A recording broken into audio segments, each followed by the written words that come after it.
Buenos días, compañeras, compañeros, ¿qué tal? Buenos días.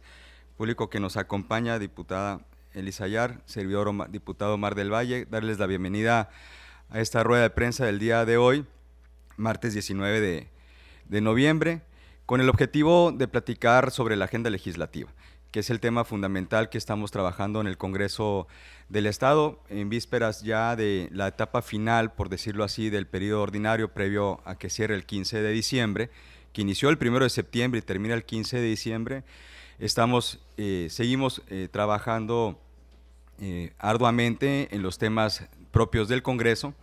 Informarles que en este mes de noviembre se está avanzando, lo habíamos comentado anteriormente, en la convocatoria de la presea del poderío de la mujer, que antes del 30 de noviembre la Comisión de Equidad de Género tendrá a bien pues, informar el proceso. Seguramente la próxima semana le invitaremos a nuestra compañera diputada Gaitán, que nos acompañe, y también a la diputada Jazmín Gómez Lizárraga, que es la presidenta de la Comisión de Grupos Vulnerables, para platicar sobre la convocatoria que se realizó para el Parlamento Abierto de Personas con Discapacidad, que es un tema muy importante que estamos impulsando perdón, desde el Congreso. Informarles también a ustedes que a lo largo de esta semana estamos en estrecha comunicación con la Cámara de Diputados y con la Cámara de Senadores para efectos de dar seguimiento puntual a las minutas de reformas constitucionales próximas a recibirse, particularmente la reforma relacionada a bienestar animal, que para efectos de esta legislatura ha sido un tema muy importante desde que inició la 64 legislatura, en términos de la protección al bienestar y la relación que se tiene de generar una nueva cultura en relación al respeto con el medio ambiente, particularmente con los seres vivos, en este caso en particular con los animales. Estas minutas están ya por discutirse en la Cámara de Senadores, ya pasó por la Cámara de Diputados, también ya está en la Cámara de Senadores la discusión con respecto a la reforma constitucional en materia de seguridad, que está programada para discutirse en estos días, y posiblemente tendremos que hacer una convocatoria adicional para este miércoles para discutir los temas según se vayan recibiendo. Hay que recordar que anteriormente el Estado de Sonora se retrasaba mucho en las discusiones que tenían que ver con reformas constitucionales, y derivado a una reforma a la Ley Orgánica del Congreso del Estado, pues nos permite discutir en tiempo y forma estas reformas constitucionales y ser de los primeros estados que están discutiendo las reformas constitucionales, y que no sea nada más de repechaje las adecuaciones a las normas locales, sino que tengamos la oportunidad de ser los primeros estados que se discuten. ¿Por qué? Porque se requieren 16 más 1, 17 entidades federativas para las aprobaciones de reformas constitucionales, una vez que han sido discutidas y aprobadas por 2/3 partes de las cámaras de diputados. También estamos en espera de la reforma a la simplificación administrativa, es otra reforma constitucional. Entonces son esas 4 reformas constitucionales a las que puntualmente esta semana, a más tardar la próxima, estaremos recibiendo aquí en el Estado de Sonora para su respectiva discusión y aprobación. Son reformas de gran calado, particularmente celebrar que la Cámara de Senadores y la Cámara de Diputados haya logrado consensos en cuanto a las reformas constitucionales en materia de protección animal, y pues sí recordar que el Estado de Sonora pues está a la vanguardia. Tenemos una nueva ley de bienestar y protección animal, y pues esta reforma constitucional vendrá a reforzar lo que ya estamos impulsando en el Estado de Sonora desde antes que fuera reforma constitucional, y esa protección constitucional que se le va a dar a las leyes en carácter local definitivamente pues marca una tendencia, una vanguardia para nuestro estado en relación particularmente al maltrato y lo que hemos discutido en este Congreso con respecto al maltrato relacionado a la pelea de gallos o peleas entre animales. Hay que recordar que la ley sigue vigente, y lo único que se pospuso fue la entrada en vigor de la pelea del uso de calandrias y peleas entre gallos. ¿Y por qué se puso 3 años? Pues para permitir una transición económica para las familias que legítimamente se dedican a esta actividad gallística, puedan encontrar en el mediano o largo plazo una actividad económica mejor o igual a la que actualmente tienen. Por esa razón se propuso. Sin embargo, ya con la reforma constitucional también, esperemos recibirla próximamente, pues se fortalece, se robustece la reforma que aquí en el Estado de Sonora aprobamos en septiembre y que se reformó recientemente con esa visión. La siguiente reforma, repito, tiene que ver con seguridad nacional, particularmente con la reforma a la Constitución en materia de seguridad pública, que fortalece las acciones de seguridad, particularmente de investigación, La tercera reforma tiene que ver con la simplificación administrativa relacionada al manejo de los organismos autónomos y la reubicación de esas funciones en materia administrativa del IFETEL, de COFESE y del INAI, que no porque desaparezcan los órganos autónomos desaparecen esas funciones, si se tienen que seguir garantizando esas actividades, pero refiere a una simplificación administrativa.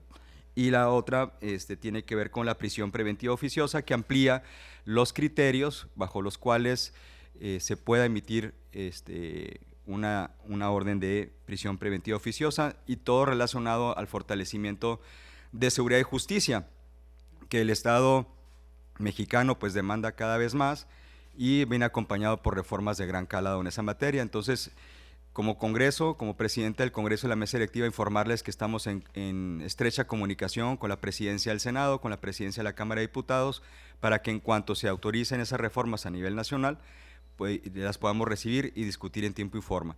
Para esta semana tenemos programadas 2 sesiones, martes y jueves. De requerirse una sesión adicional derivado de estas reformas, obviamente lo llevaremos a cabo con estricto apego al procedimiento legislativo. Ninguna sesión en el Congreso del Estado se ha hecho al margen del procedimiento legislativo. Se han convocado siempre conforme a las reglas que nos rige la ley orgánica del Congreso, y eso ha permitido avanzar de manera oportuna, en tiempo y forma, con la formalidad y la institucionalidad que se exige a esta 64 legislatura. Entonces, eso es importante mencionarles. Más allá de los avances legislativos que ya mencionamos, el día de hoy la presidencia del Congreso hará un informe al Pleno con respecto al seguimiento de los acuerdos que toma esta legislatura con respecto al mes de octubre. Y particularmente, pues inició un tema muy importante que a lo largo del año se espera, que es el presupuesto o el paquete económico, el paquete fiscal 2025. El pasado 15 de noviembre, el Ejecutivo del Estado, conforme a lo que le obligan las disposiciones de la Constitución, presentó su paquete económico 2025. Nosotros en el Congreso tenemos la obligación de recibirlo, analizarlo, estudiarlo, comentarlo y someterlo a discusión previo o hasta el 15 de diciembre, que es cuando termina el periodo ordinario de esta legislatura. Después inicia el periodo permanente. Entonces estamos en tiempo y forma. Me acompaña el día de hoy, lo mencioné, la diputada Elisa Ayar, presidenta de la Comisión de Hacienda. Yo soy integrante de esa comisión como secretario también, y habremos de trabajar de manera muy estrecha, reconocer al gobernador, desde luego, la presentación de un presupuesto acorde, congruente, lógico en la política que ha planteado desde el inicio de su administración. Un presupuesto con una alta capacidad de sensibilidad social, un presupuesto que busca el desarrollo completo del Estado, no solamente una ciudad u otra, sino es un paraguas de desarrollo atendiendo prioridades muy puntuales en materia de seguridad, que es un asunto de gobernabilidad que el Estado requiere seguir fortaleciéndose. Desde luego asuntos de educación, que han sido pilares fundamentales para la transformación del Estado de Sonora, cosa que jamás se había visto en el Estado un compromiso tan claro y tan transparente en materia de desarrollo educativo. Y desde luego también en materia de desarrollo de justicia, en materia de seguridad, hay un tema muy importante que es otro eje que pues son pilares entre educación y seguridad, o desarrollo con seguridad, para la transformación del Estado. Desde luego hay muchas preguntas. Comentarles que esta no será la única rueda de prensa que tendremos. Por eso avisaba, del 15 de noviembre al 15 de diciembre son 4 semanas de deliberaciones, de reuniones, de discusiones, de análisis que permitan tener el conocimiento total de este paquete para efectos de que podamos someterlo a discusión y en su caso ya aprobación del paquete. Dicho lo anterior, pues sí me gustaría pasar la voz. Quiero pasar la voz a mi compañera diputada Elisa Ayar para efectos de que pueda hacer comentarios como presidenta de la Comisión de Hacienda, hasta dónde vamos el día de hoy, martes 19, a 3 días de haber recibido el paquete de presupuesto, y desde luego pues una ruta que se ha planteado en su trabajo y que seguramente habremos de estarles comunicando. Es importante que los medios de información estén presentes para que cualquier duda en el proceso no genere confusiones. Es estratégico para este Congreso garantizar la transparencia y la participación en el análisis y revisión de este presupuesto del paquete 2025, embonado en una estrategia también de transparencia y claridad que ha presentado el Ejecutivo en su paquete fiscal. Nosotros no vamos a regatear ninguna parte en el análisis de ese paquete, y destacando desde luego la confianza hacia el Ejecutivo en que ha integrado un paquete que prioriza lo más sensible para el Estado de Sonora y que es congruente con la propuesta de gobierno que ha encabezado Alfonso Durazo desde que llegó a ser gobernador del Estado desde 2021. Y esa es la visión que se ve en la primera capa, como si fuera una cebolla. Entonces, en la primera capa que observas, pues es un presupuesto que crece, consolidando ingresos, fortaleciendo sus materias de gasto. Pero más que gastos son inversiones particularmente en la gente de Sonora, inversiones muy sensibles en materia de desarrollo humano, particularmente seguridad y justicia, que no solamente son un derecho, sino son condiciones básicas para el desarrollo de nuestro Estado.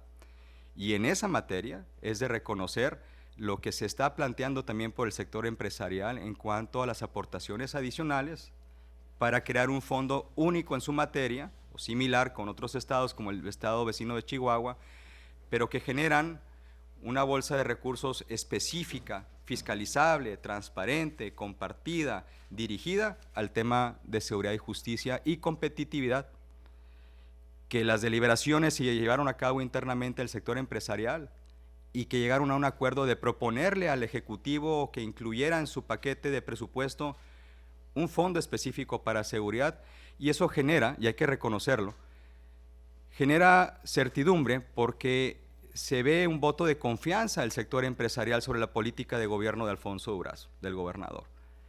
Y se suman, y yo quisiera saber qué otros estados están en esa condición de que a través de una contribución especial, específica también, especial y específica.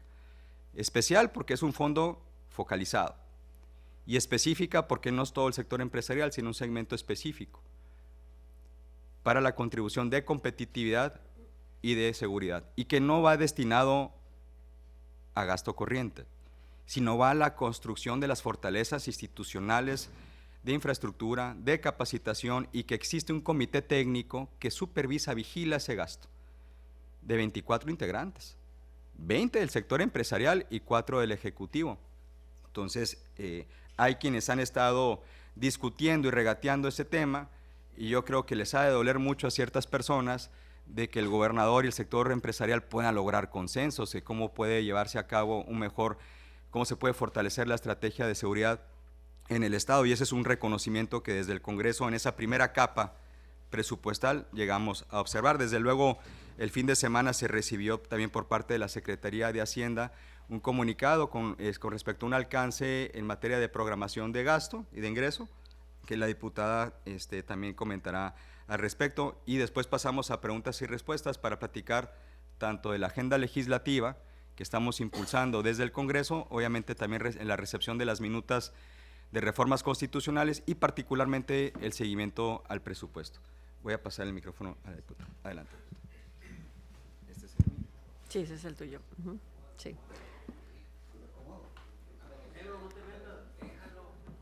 Yo acá asisto, yo aquí asisto.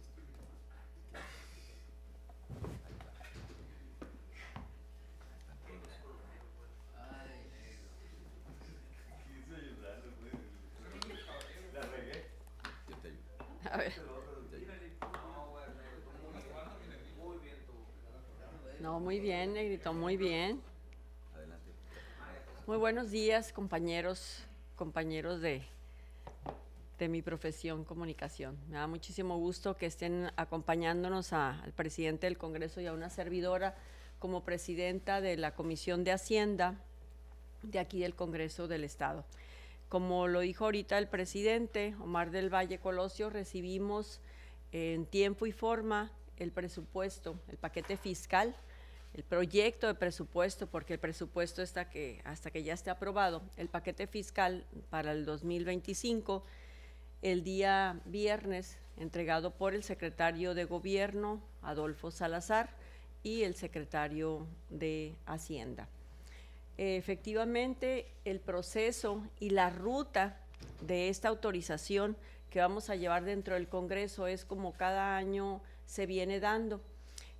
Nosotros tenemos aproximadamente un mes para poder tener la dictaminación de este presupuesto y el análisis. Lo recibimos hace 3 días, como les comento, en tiempo y forma, mismo que lo recibimos y se baja a lo que viene siendo la Comisión de Hacienda, la cual presido, que somos 7 integrantes de cada uno de los partidos.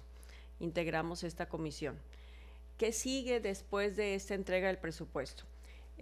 Las iniciativas entrarán el día de hoy por correspondencia aquí a la sesión del Pleno del día de hoy. Independientemente de esta Comisión de Hacienda, nosotros lo permeamos con todos los compañeros. Posiblemente estaremos haciendo ya reuniones, ya iniciamos la reunión de trabajo interna con los compañeros de la coalición, y estaremos nosotros haciendo reuniones de trabajo permanente en el análisis de cada uno de los puntos que vienen en el presupuesto. Efectivamente, recibimos un presupuesto de 88,286 millones de pesos, el cual tiene un aumento respecto al año anterior de un 7%. Y en la parte social, como dijo ahorita mi compañero diputado Omar del Valle, estamos hablando de un aumento del 3.4% en la parte social. Seguimos contando con un presupuesto social más grande de la historia, el cual permite que les toque a los que no les había tocado. Nosotros estamos, en términos monetarios, aproximadamente este paquete se integra por ingresos de recaudación de 11,000 millones de pesos. 31,000 millones de pesos son participaciones federales, 21,000 millones de pesos aportaciones, y el restante proviene de convenios, entre otros. El incremento son de acuerdo a la inflación, lo que se tiene. Como comenté el día de ayer, recibí una información de parte del secretario de Hacienda, donde se nos informa que las participaciones federales para Sonora vienen en aumento. Esto nos permite que no tengamos nuevos impuestos. Esto significa no nuevos impuestos. Entonces estamos únicamente nosotros ahorita con la revisión, haciendo este análisis. Buscamos, como comentó ahorita mi compañero Omar del Valle, buscamos un presupuesto austero en la parte del gasto corriente, un presupuesto que se enfoque totalmente a la parte social, como lo hemos visto en becas. Ustedes han visto que el Congreso del Estado se hizo desde años anteriores, venía presentando un presupuesto muy alto, el cual el 2021 se pasó totalmente a becas, el 50% de este presupuesto. Y ahora este año nuevamente el Congreso se vuelve a bajar el gasto que tenemos aquí en el Congreso, tanto de diputados como de lo que es la operatividad. Estos son los datos a grandes rasgos. El año pasado contábamos con un presupuesto de 82,672 millones y ahorita 88,286. Esto viene siendo el 7% que les comentaba. Una vez que ya nosotros aprobemos la dictaminación dentro de la comisión, lo pasamos al Pleno. Y en el Pleno hacemos el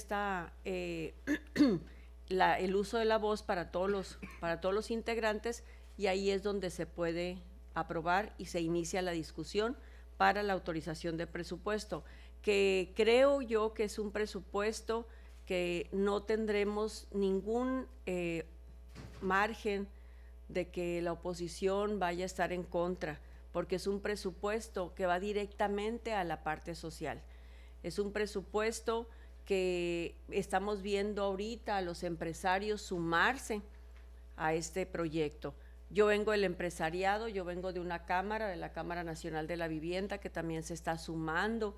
Este es un proyecto que los empresarios, al igual que algunos otros estados de la República, están confiando en nuestro gobernador Alfonso Durazo.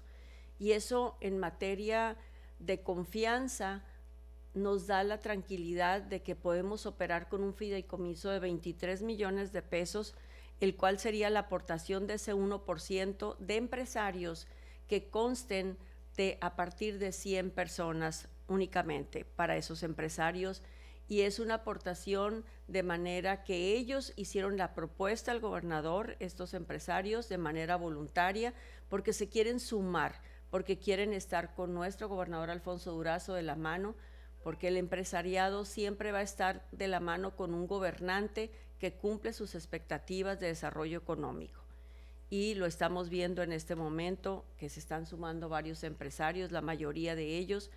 Eso nos protege a nosotros como gobierno, porque no estamos solos, estamos acompañados de un sector productivo muy importante. Nosotros estamos de la mano con ellos, tendremos reuniones de la misma manera que tendremos con algunos trabajadores, con empresarios, y aquí nosotros dentro del Congreso, las mesas de trabajo que haremos respecto al análisis que estamos apenas recibiendo hace 3 días este presupuesto, nos adentraremos para ver puntos finos de cada uno de los rubros en el gasto y también en el ingreso que tendremos durante esta semana. Aprobados los dictámenes en el Pleno, estaremos nosotros comunicando ya al Ejecutivo para que este se pueda hacer oficial en la publicación del boletín para que entre en vigor a partir del 1 de enero de 2025. Es cuanto, presidente. Muchas gracias. Abonar en el tema que comenta nuestra compañera diputada, que efectivamente el presupuesto tiene una lógica y tiene una congruencia con las propuestas de políticas que el gobernador ha planteado los últimos 3 años, y desde luego que el Congreso apoyará la propuesta del gobernador. Coadyuvaremos junto con él para efectos de que el Estado siga avanzando en materia social y en materia económica, de ahí que el presupuesto que se ha planteado para el próximo año 2025, pues tiene un componente muy importante en materia de seguridad, en materia de inversión hídrica, en materia de desarrollo social, que se garantiza el pago de las pensiones, que crecen las becas de oportunidades, que crece la inversión para la recuperación de infraestructura educativa, los uniformes que han sido bastante reconocidos y aplaudidos por la sociedad sonorense para la educación básica, que se han entregado en los últimos 3 años de manera puntual, particularmente en este año 2024, que se reconoció la logística en que se llevaron a cabo, útiles escolares y demás. De ahí que vemos que la propuesta que se hace, y repito, en ese primer análisis, pues tiene una gran congruencia política y administrativa en lo que el gobernador busca llevar a cabo el próximo año, sin quitar el dedo del renglón de las participaciones del gobierno federal, que el gobernador ha logrado dotar al Estado de una capacidad de gestión, y en el Congreso del Estado queremos que el Ejecutivo del Estado siga fortaleciéndose en esa capacidad de gestión de recursos con la Federación, para efectos de que se puedan atender también proyectos de gran calado. Dicho lo anterior, pues iniciamos con las preguntas y respuestas. Iniciamos, nada más, si alguien me puede asistir en ese tema. Empezamos acá. Pues aquí la diputada va a ser general. Aquí no va a ir apuntando quién fue primero. Fue primero Juan Antonio, luego Arturo, ¿no? Luego Chapito. Diputado Omar de Valle, dos preguntas, ¿no? Hemos escuchado mucho ya del recorte que le hizo el Ejecutivo al Legislativo al inicio de su gestión.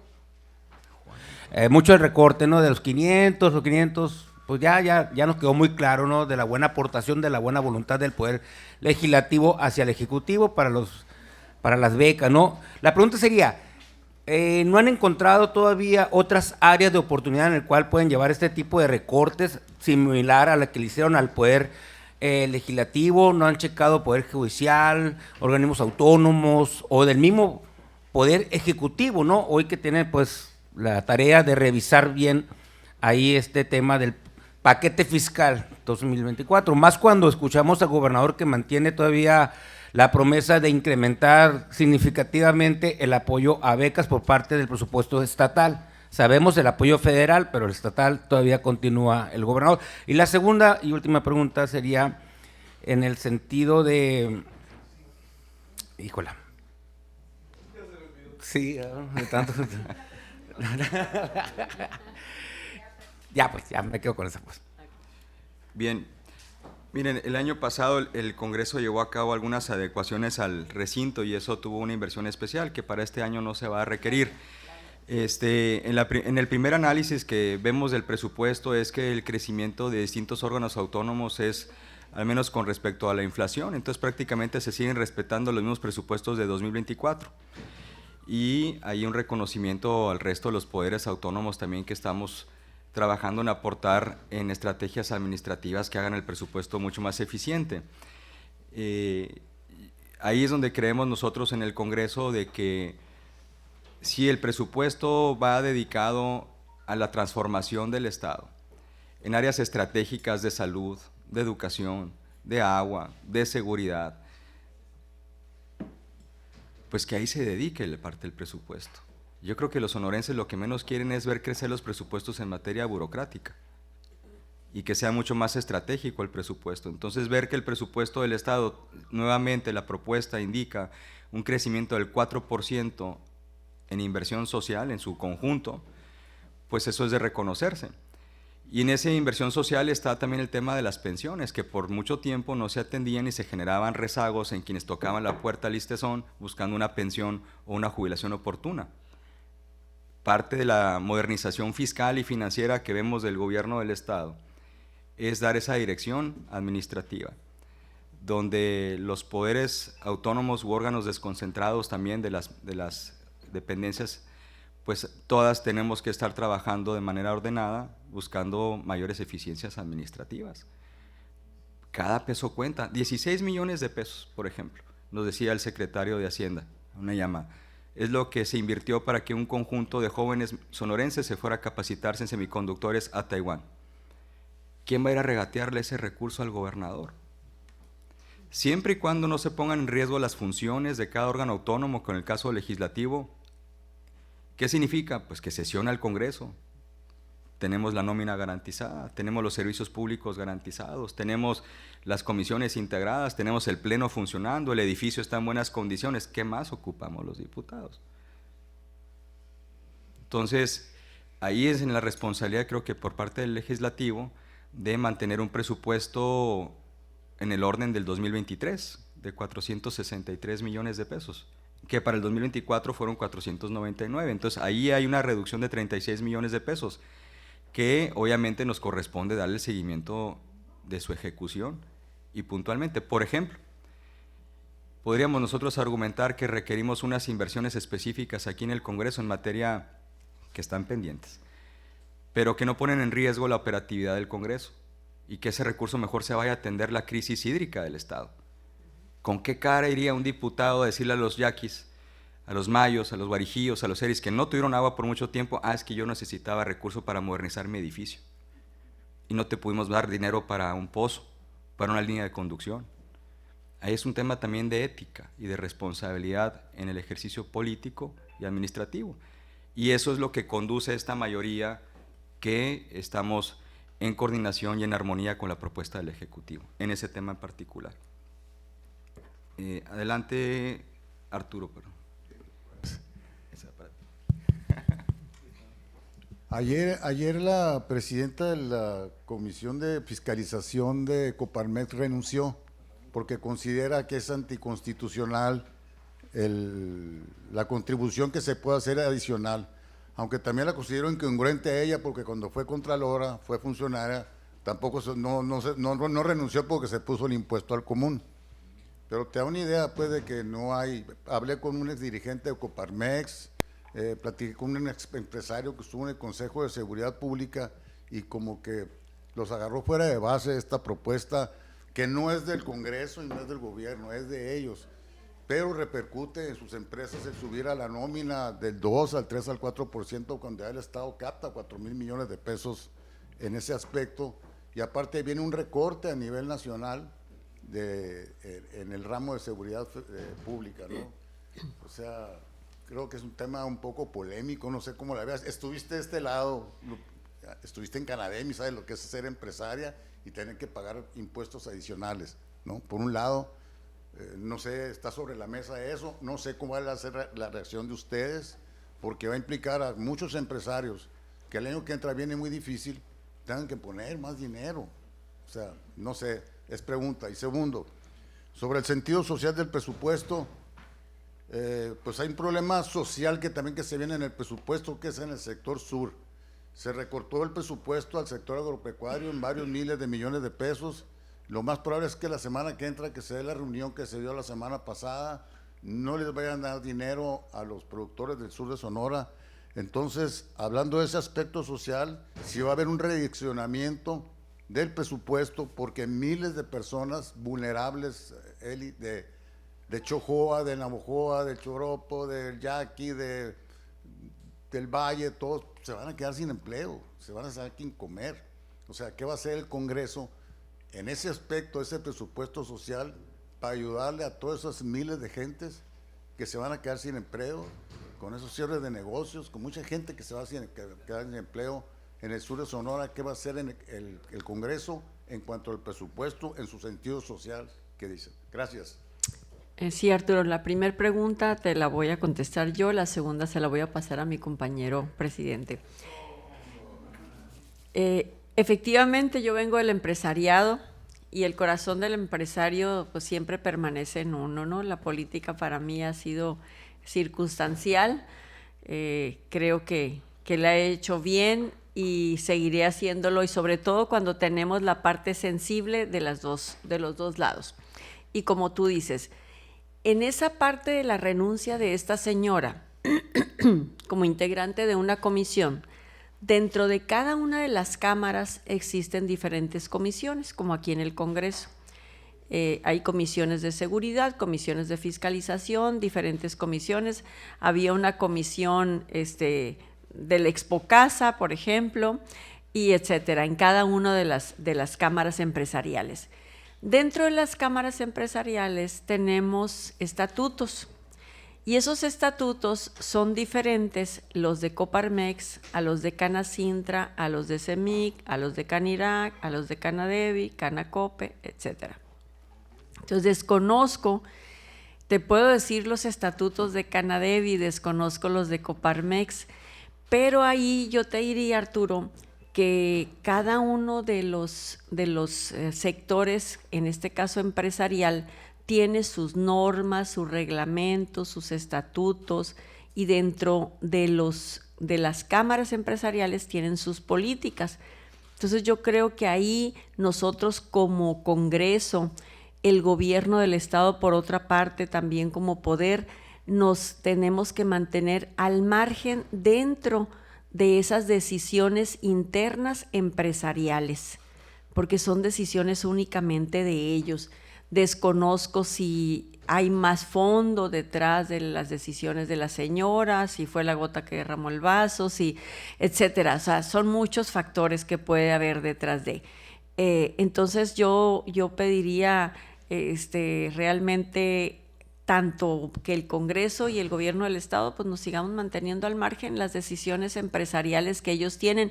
Ahora, la decisión que ellos toman, que tu pregunta es cómo estás aportando más si ya vienes aportando. Bueno, creo que la seguridad, la conocemos, la inseguridad pues en varias partes del país, sabemos qué es lo que tenemos en Sonora, y el empresariado ahorita creo, y lo veo porque platico con ellos, estoy en reuniones con ellos, yo también soy presidenta de la Comisión de Vivienda, y tengo mucha relación con todos los organismos empresariales, son mis amigos, y precisamente el día de ayer platiqué con algunos de ellos, con grandes empresarios que están ahorita de presidentes en las cámaras, para su opinión, precisamente para esta rueda de prensa el día de hoy, para ver qué pensaban.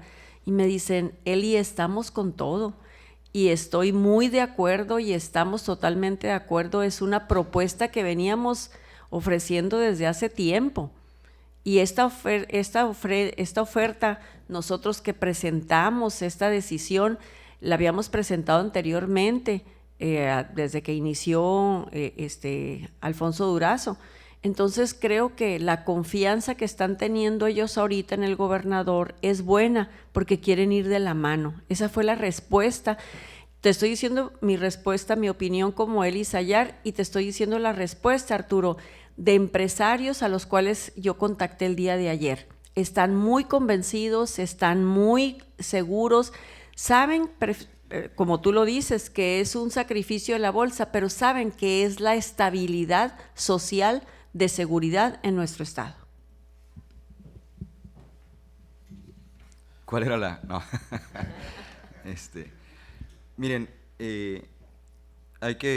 quiero iniciar en esta respuesta pues en reconocer al gobernador por ser alguien que le entra a los temas de manera directa, se personifica, va a los temas, atiende. No he visto a alguien que se haya manifestado, que no haya llevado un problema a Palacio que no haya sido atendido directamente por él en la mayoría de las veces. Y lo que resultó hace unas semanas, unos días, en la Ciudad de México es de reconocerse que fueron una delegación también de productores del sur del estado acompañando al gobernador, donde se trataron temas de transición hídrica, particularmente la transición a cultivos menos intensivos en agua, que es un tema que ha planteado el gobernador desde campaña, de que el estado de Sonora, siendo un estado árido, semidesértico, no podemos seguir apostando a cultivos intensivos en agua. Y tenemos que hacer una transición, y la transición no es de la noche a la mañana. Obviamente tiene que haber tecnificación, capacitación, comercialización, garantizar precios para esos productos y toda una cadena, pero ahí va. Y crea después un plan hídrico que acompaña también esa parte. Entonces la negociación de que se paguen los precios de garantía de maíz y trigo, que es un tema que estaba pendiente, la definición de las hectáreas para la tecnificación, para modernizar sistemas de riego y la transición en cultivos. Seguramente eso no resuelve en el corto plazo, porque nos llegó la sequía y se profundizó. Entonces lo que se va a buscar, entiendo, en esas negociaciones es plantear como ejecutivo en coordinación con los productores es qué acción de corto plazo se podría atender de empleos temporales o la atención a los rastreos para efectos de salud. Habrá que ver con la secretaria de Zagarpa, con Célida López, y el secretario de Salud, Alomía, para efectos de que comenten qué acciones van a plantear. Ahora, desde el Congreso nosotros acompañaremos al Ejecutivo, exhortando, posicionando, coordinando institucionalmente, para efectos de que, sin afectar otros sectores sensibles del estado de Sonora que están en otras condiciones, se pueda atender esta coyuntura que se está viviendo actualmente. Y eso pues va a dar también de analizar en cuanto al paquete presupuestal del 2025, en función de ello. Y el gobernador es una persona sensible y políticamente madura para efectos de que si así se requiriere, poder plantear al Congreso incluso en una coordinación de ver reasignaciones hacia adelante, porque son coyunturas que no se va a esconder detrás de la puerta del gobernador y mucho menos el Congreso, sino directamente hay un problema, sí, no llovió. ¿Y qué creen? No va a llover. Exactamente. No va a llover. Entonces, ¿cómo nos ponemos de acuerdo en Sonora para que nos alcance el agua? Y eso es otra discusión, porque sí tenemos que garantizar la transición hídrica, como la transición energética, hacia fuentes más sostenibles de agua y su gestión. Pero también tenemos que ser más eficientes en el agua. Y ahí viene la sistematización de los distritos de riego, de las unidades de riego ejidales y demás. Y ahí es donde se busca que pues, el gobierno federal también aporte. En el en la solución de muy corto plazo de los impactos económicos que se puedan tener, habrá que revisar el avance que tenga el Ejecutivo y que la secretaria de Zagarpa y el secretario de Salud, que son dos temas importantes, ¿no?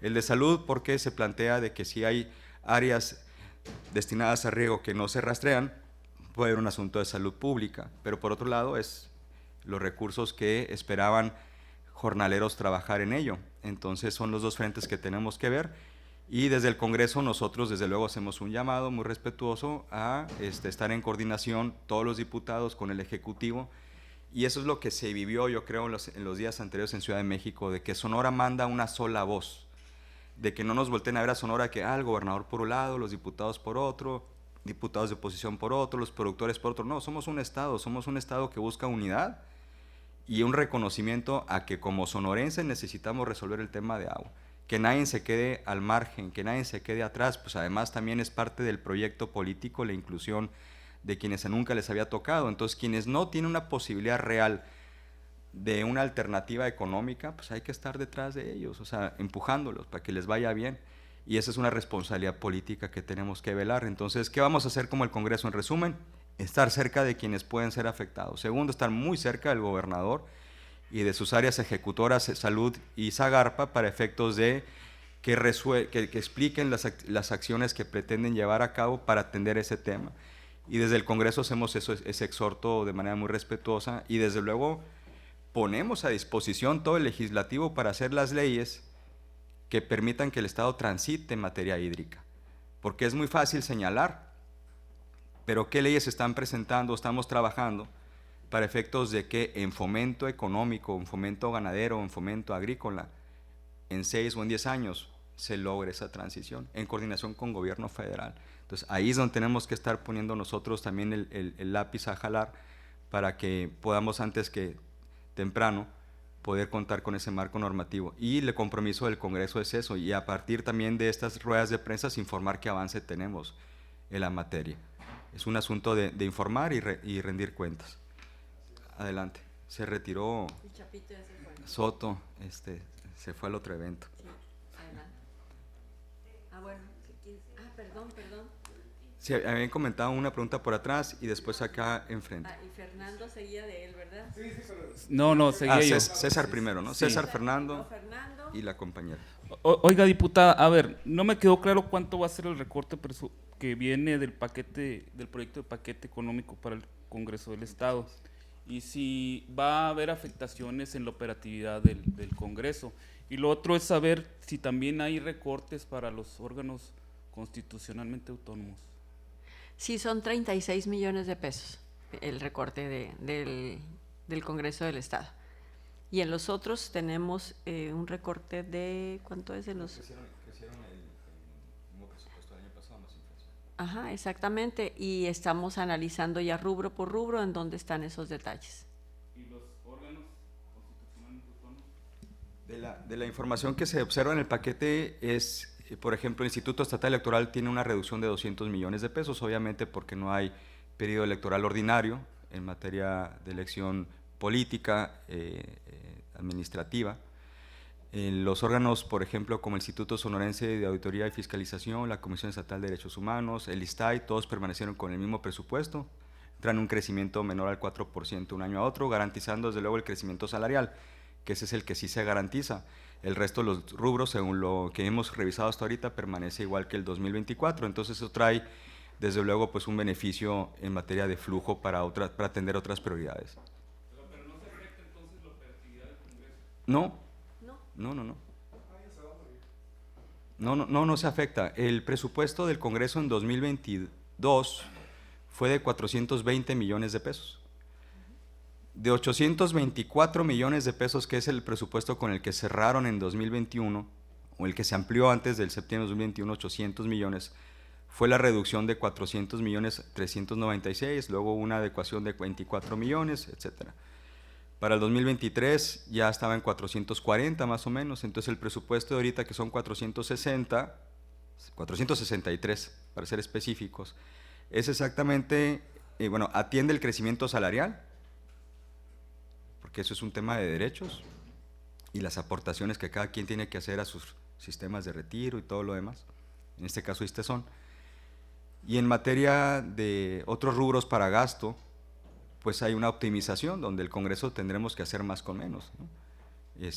Y lo que comento ahorita, la gente de Sonora busca que el Congreso trabaje, haga iniciativas, que promueva leyes relacionadas a las prioridades del Estado de Sonora y que no necesariamente tengamos un presupuesto que pues no se vea reflejado en un beneficio directo a la ciudadanía. Entonces yo creo que no hay un austericidio en la parte del Congreso. Nos toca igual chambear a los diputados y diputadas en las comisiones, reuniones de trabajo, trabajar con la ciudadanía en iniciativas que se han presentado y que son muy importantes para la gente en todas las materias. Entonces no vemos una afectación real en ese sentido. Diputada Sayar, ¿nos dieron feria de más la federación?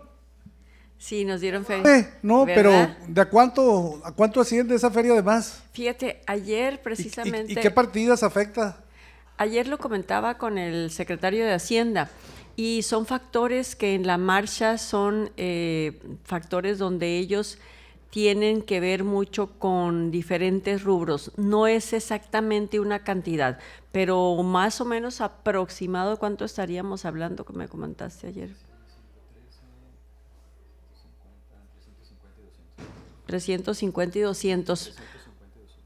Entre 350 y 200, Millones. pero son factores que llevan fórmulas. Entonces, como dice el secretario de Hacienda, o sea, ya hasta que esté realmente es lo que van a poder. Pero eso nos va a permitir no tener nuevos impuestos. Muchas gracias. Ahí, para abonar en el tema, qué bueno que el Estado pueda mandar un alcance. La verdad es que eso es de reconocerse. Y eso es transparencia presupuestal y administrativa. ¿Por qué hay un alcance? Pues porque el 15 de noviembre, cuando presenta el presupuesto del Estado, es cuando la Federación también presenta su presupuesto a la Cámara de Diputados. Como fue año electoral y hubo transición, en vez de presentarse el presupuesto en septiembre, lo hicieron en noviembre.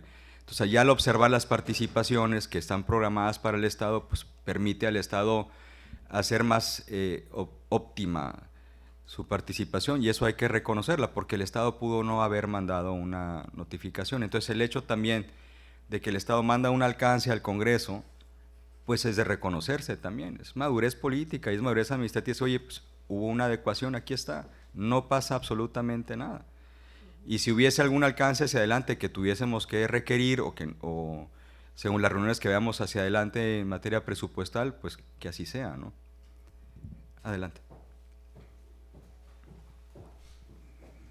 Buenos días, Patricia Lara de la Real Noticia. Esta pregunta, diputados y diputada, ¿no va a haber entonces ninguna modificación al presupuesto con esto que viene de la Federación?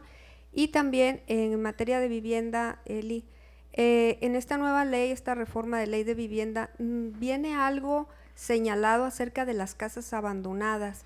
¿Qué se va a hacer al respecto con ellas? Porque hay muchas casas abandonadas que son de Infonavit, y si viene algo al respecto. Y para el diputado Omar del Valle, ¿qué opina usted acerca de la posibilidad de una desaladora para el tema del agua, ustedes que son integrantes del grupo parlamentario del Partido Verde? Muchas gracias. Sí, claro. Respecto a lo que viene siendo en vivienda, en materia de vivienda, viene muy amplio y viene realmente algo que no se había presentado en muchos años. El presupuesto de la Federación, como comentó ahorita Omar del Valle, viene siendo una sombrilla para los estados. Y aquí en Sonora realmente vamos a tener un presupuesto a nivel federal que va a aplicarse en nuestro estado, que viene siendo la construcción de viviendas del Infonavit en renta.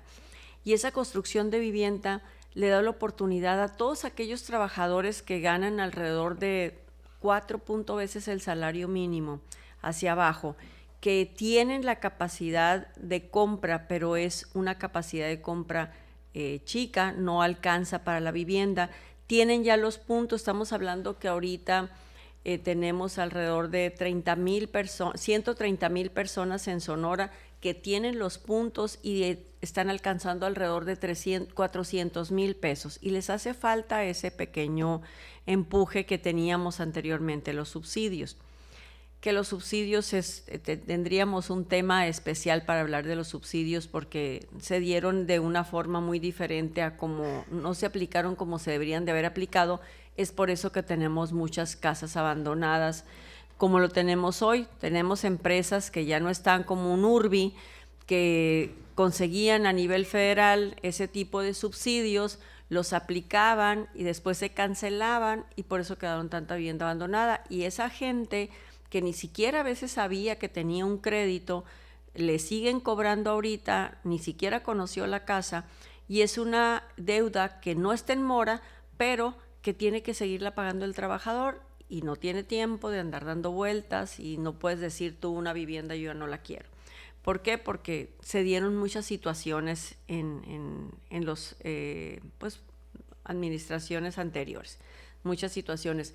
Ahora, con este tipo de esquemas, que es un tipo ROC, es renta con opción a compra, donde va a poder los jóvenes principalmente, las personas de las que estamos hablando, que ya ahorita están, que tienen los puntos, que tienen el monto, y que van a poder ellos estar aplicando. Por ejemplo, un joven que no tiene la puntuación ahorita va a poder rentar la casa, y en un momento dado, en 10 años, hasta 10 años, que él decida que esa casa va a ser su casa, con un crédito del Infonavit ya va a tener las aportaciones, ya va a tener su enganche, porque el importe que dio para renta va a ser aplicado para el crédito de la vivienda. Entonces vamos a tener el saldo de la subcuenta más lo que dio, lo que aportó en renta, más la capacidad de compra que tiene el Infonavit. Entonces ahí ya va a completar para su crédito, va a estar en unas condiciones mucho mejor financieramente para poder adquirir ese crédito. Entonces ya no va a pagar renta, ya va a estar pagando su casa. En ese momento se hace la escrituración y se hace todo el procedimiento que lo hace ahorita una persona que tiene un crédito normal. Dentro del tema de las viviendas abandonadas, Claudia Sheinbaum trae programas donde con mayor intensidad, ahorita se tienen, pero tienen diferentes programas internos que quizá no fluyen de la misma manera. Lo que sí Claudia Sheinbaum, al igual que el presidente Andrés Manuel López Obrador, no están permitiendo los desalojos masivos, porque esas casas abandonadas, en teoría, es poca la que encontramos realmente abandonada. Lo que sí encontramos son casas utilizadas para vandalismo, para tiraderos y demás, pero también encontramos casas abandonadas de gente que realmente necesita una vivienda, con familias que ya tienen 5 años, que ya tienen 6 años, inclusive 10 años, y te dicen, ayúdenme porque quiero esta casita. Entonces ahorita las nuevas reglas de operación no han salido. Yo he estado en participaciones a nivel federal en estas mesas de trabajo, donde se está buscando que tengan menos candados para las personas que ya viven dentro. Entonces se va a hacer un análisis socioeconómico. La parte social para la presidenta Claudia Sheinbaum es muy importante, más que la económica, es la parte social.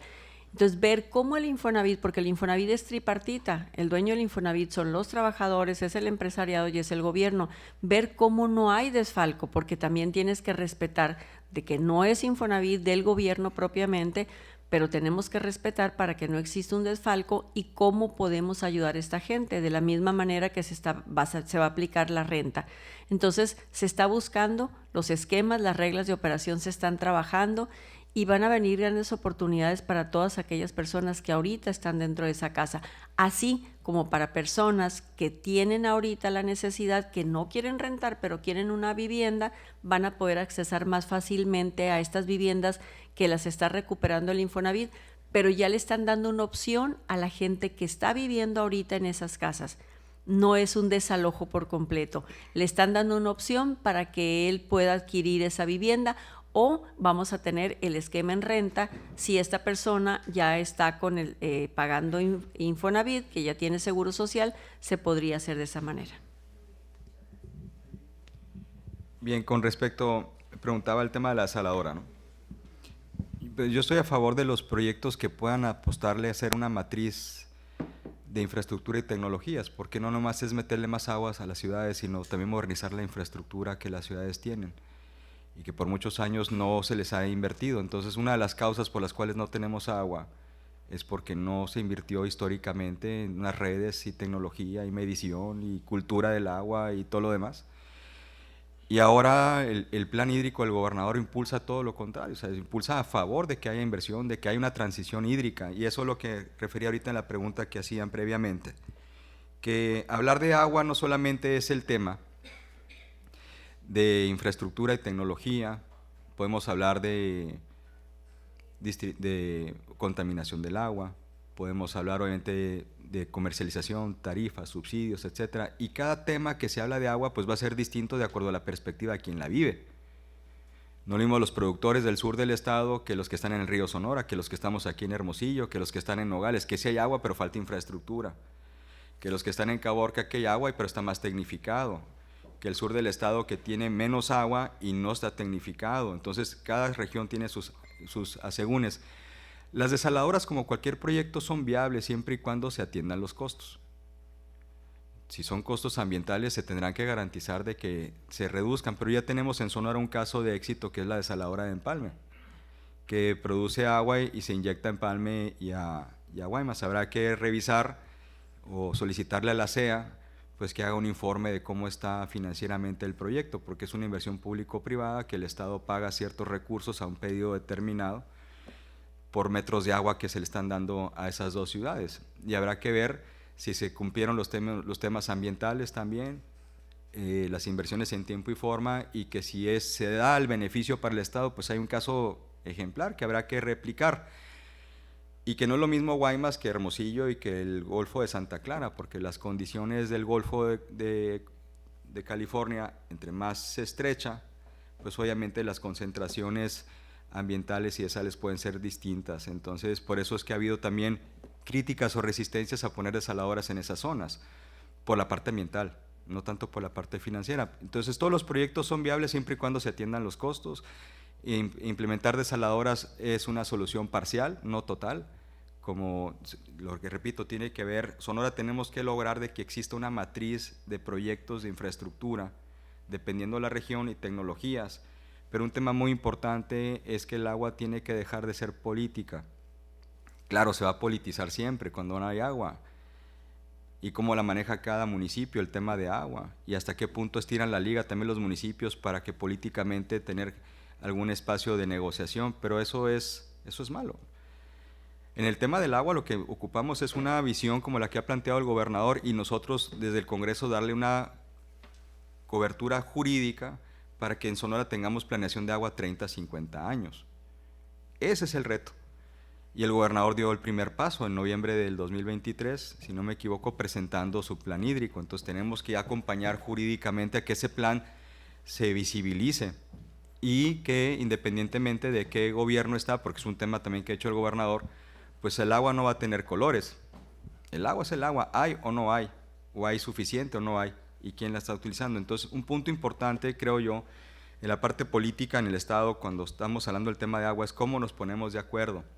Si vamos a hacer una desaladora, cómo nos ponemos de acuerdo con los grupos ambientales para efectos de que participen en la revisión de los programas de protección al medio ambiente y su seguimiento. En fin, entonces mi opinión, independientemente del grupo parlamentario, yo te diría, desde luego a favor de que se proteja el medio ambiente y que sea un desarrollo sostenible en el estado de Sonora. Entonces las desaladoras pueden ser un caso bien administrado que puede ayudar.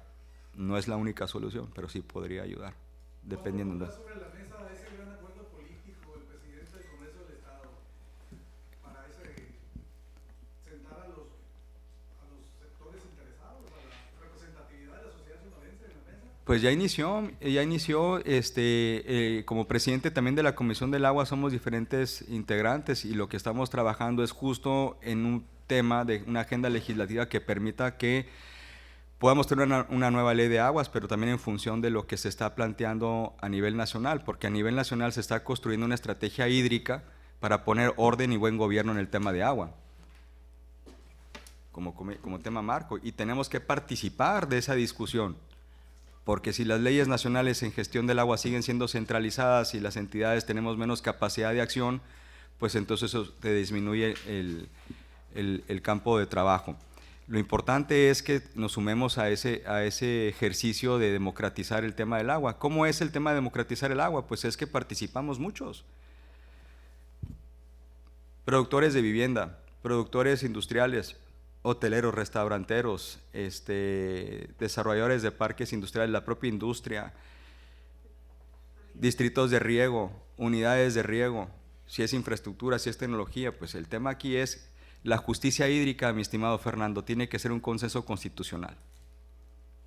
Y en ese consenso está de que tenemos que generar equilibrios donde nadie se quede atrás como históricamente se han quedado, porque hay un tema de justicia social en el Estado y en el país, de gente que nunca ha tenido agua de calidad, pero no podemos tampoco poner en riesgo el desarrollo económico de nuestro Estado y del país.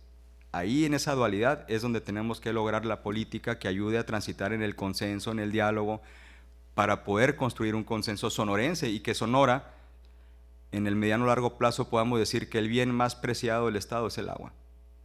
Y por lo tanto lo protegemos más y lo valoramos más y hay que meterle un tema de cultura del agua. Entonces no nomás es una ley de agua, sino una ley de educación en materia de agua que genere o cree nuevas generaciones en el cuidado del agua, de todo tipo, en el sector social, en el sector productivo, en el sector político, en el sector administrativo. Así ya tenemos que transitar y ese es parte de los trabajos que estamos preparando en la Comisión del Agua, ¿no? Adelante. Vamos a tomar esta pregunta y cerrar porque tenemos que preparar la sesión de las 11. Adelante. Bueno, gracias. Gregorio Ramírez, periódico El Policiaco. En el Plan Estatal de Cambio Climático se dijo que se iba a establecer un presupuesto para el 2025. Si puede usted revelar qué presupuesto traerá esta área y si en materia de, por ejemplo, legislatura, la central termoeléctrica de Puerto Libertad está dentro de las 10 más contaminantes de México y que de acuerdo con un programa indicativo para el retiro de centrales eléctricas 2018-2032, las 4 unidades de la central eléctrica de Puerto Libertad tienen prevista su salida el 2023, ya llevamos un año. Si nos puede decir qué se tiene que hacer ahí, porque es una de las principales que están generando contaminación por los efectos del dióxido de carbono y dióxido de azufre que están arrojando a la atmósfera. Gracias. Gracias, Gregorio. Mira, en el tema del Fondo Ambiental, si es el que se refiere a la Ley de Bienestar y Protección Animal, habrá que revisar el presupuesto. Yo no he llegado a ese punto todavía en esa capa de análisis e igual citar a CEDES, que es la Comisión de Ecología y Desarrollo Sostenible del Estado, que son el ente que lo va a operar, a explicar esa proyección de ingreso y sobre todo también de uso. Y con respecto al tema de CFE, de lo que comentas, pues es un tema que CFE tendrá que rendir cuentas al respecto. No lo tengo yo en el radar, pero habremos de hacer la comunicación con CFE. Digo, son plantas que administra CFE y pues son ellos los que tendrán que explicar qué plan llevan a cabo, qué ruta están llevando a cabo conforme a lo que comentabas de su expiración o renovación o modernización de la planta o si se va a cerrar y demás.